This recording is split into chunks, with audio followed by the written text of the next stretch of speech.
20 years after. Chapter 68. Cromwell's House. It was, in fact, Mordaunt whom D'Artagnan had followed, without knowing it. On entering the house he had taken off his mask and imitation beard, then, mounting a staircase, had opened a door, and in a room lighted by a single lamp found himself face to face with a man seated behind a desk. This man was Cromwell. Cromwell had 2 or 3 of these retreats in London, unknown except to the most intimate of his friends. Mordaunt was among these. "It is you, Mordaunt," he said. "You are late. General, I wished to see the ceremony to the end, which delayed me." "Ah, I scarcely thought you were so curious as that." "I am always curious to see the downfall of your honor's enemies, and he was not among the least of them. But you, General, were you not at Whitehall?" "No," said Cromwell. There was a moment's silence. "Have you had any account of it?" "None. I have been here since the morning. I only know that there was a conspiracy to rescue the king." "Ah, you knew that?" said Mordaunt. "It matters little. For men, disguised as workmen, were to get the king out of prison and take him to Greenwich, where a vessel was waiting. And knowing all that, your honor remained here, far from the city, tranquil and inactive." "Tranquil, yes," replied Cromwell.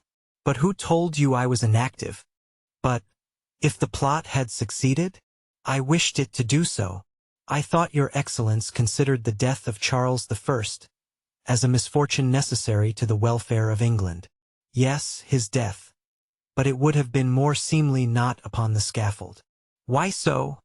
asked Mordaunt. Cromwell smiled. "Because it could have been said that I had had him condemned for the sake of justice and had let him escape out of pity." "But if he had escaped?" "Impossible. My precautions were taken." "And does your honor know the 4 men who undertook to rescue him?" "The 4 Frenchmen, of whom 2 were sent by the Queen to her husband and 2 by Mazarin to me." "And do you think Mazarin commissioned them to act as they have done?" "It is possible. But he will not avow it." "How so?" "Because they failed. Your honor gave me 2 of these Frenchmen when they were only guilty of fighting for Charles I.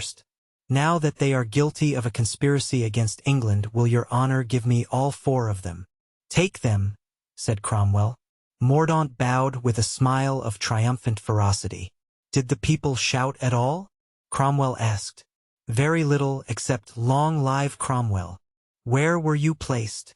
Mordaunt tried for a moment to read in the general's face if this was simply a useless question, or whether he knew everything. But his piercing eyes could by no means penetrate the somber depths of Cromwell's. "I was so situated as to hear and see everything," he answered. It was now Cromwell's turn to look fixedly at Mordaunt, and Mordaunt to make himself impenetrable. "It appears," said Cromwell, "that this improvised executioner did his duty remarkably well. The blow, so they tell me at least, was struck with a master's hand." Mordaunt remembered that Cromwell had told him he had had no detailed account, and he was now quite convinced that the general had been present at the execution, hidden behind some screen or curtain. "In fact," said Mordaunt, with a calm voice and immovable countenance, "a single blow sufficed." "Perhaps it was someone in that occupation," said Cromwell. "Do you think so, sir?" "He did not look like an executioner." "And who else save an executioner would have wished to fill that horrible office?" "But," said Mordaunt, "it might have been some personal enemy of the king, who had made a vow of vengeance and accomplished it in this way.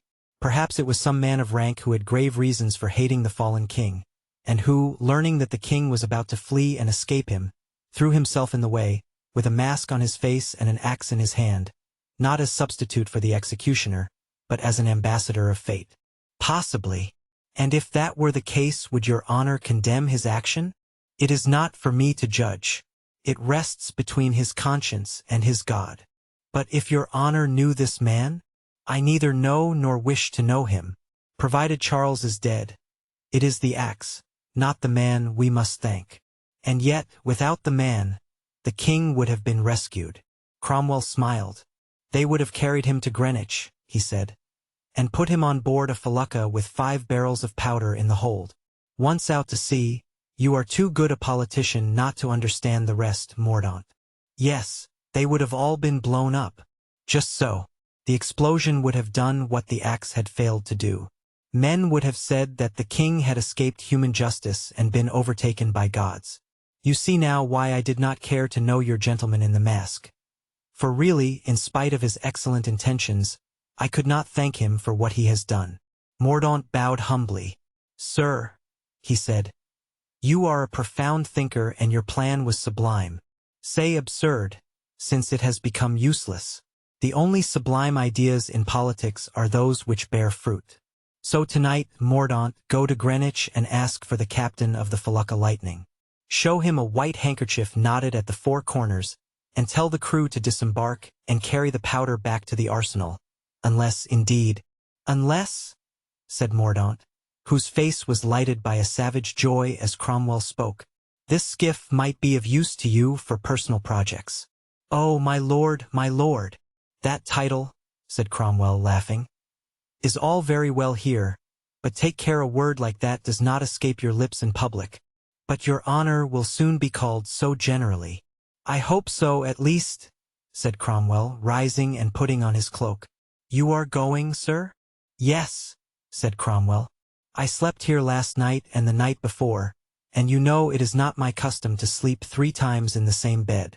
Then, said Mordaunt, your honor gives me my liberty for tonight, and even for all day tomorrow if you want it. Since last evening, he added smiling, you have done enough in my service, and if you have any personal matters to settle it is just that I should give you time. Thank you, sir. It will be well employed, I hope. Cromwell turned as he was going. Are you armed?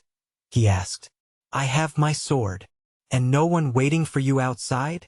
No. Then you had better come with me. Thank you, sir. But the way by the subterranean passage would take too much time and I have none to lose. Cromwell placed his hand on a hidden handle and opened a door so well concealed by the tapestry that the most practiced eye could not have discovered it. It closed after him with a spring. This door communicated with a subterranean passage, leading under the street to a grotto in the garden of a house about 100 yards from that of the future protector. It was just before this that Grimaud had perceived the 2 men seated together. D'Artagnan was the first to recover from his surprise. Mordaunt, he cried. Ah, by heaven! It is God himself who sent us here. Yes, said Porthos. Let us break the door in and fall upon him. No, replia D'Artagnan. No nuisa. Now, Grimaud, you come here, climb up to the window again and tell us if Mordaunt is alone and whether he is preparing to go out or go to bed. If he comes out, we shall catch him.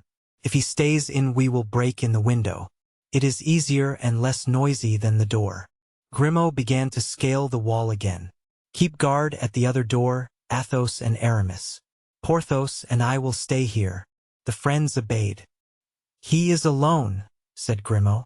We did not see his companion come out. He may have gone by the other door. What is he doing? Putting on his cloak and gloves. He's ours, muttered D'Artagnan. Porthos mechanically drew his dagger from the scabbard. Put it up again, my friend, said D'Artagnan. We must proceed in an orderly manner.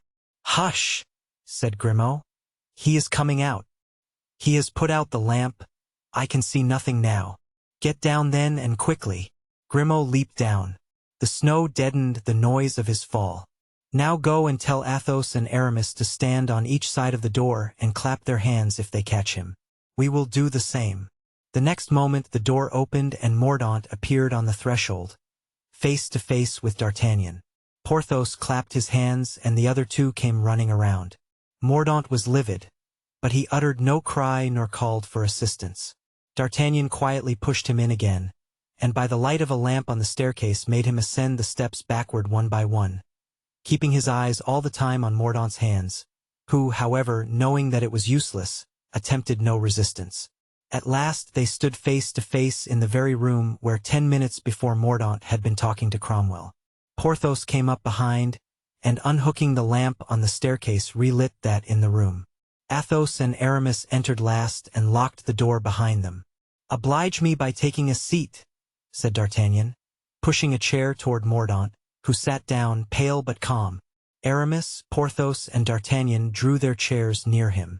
Athos alone kept away and sat in the furthest corner of the room, as if determined to be merely a spectator of the proceedings. He seemed to be quite overcome. Porthos rubbed his hands in feverish impatience. Aramis bit his lips till the blood came. D'Artagnan alone was calm, at least in appearance. "Monsieur Mordaunt," he said, "since, after running after one another so long, chance has at last brought us together, let us have a little conversation, if you please."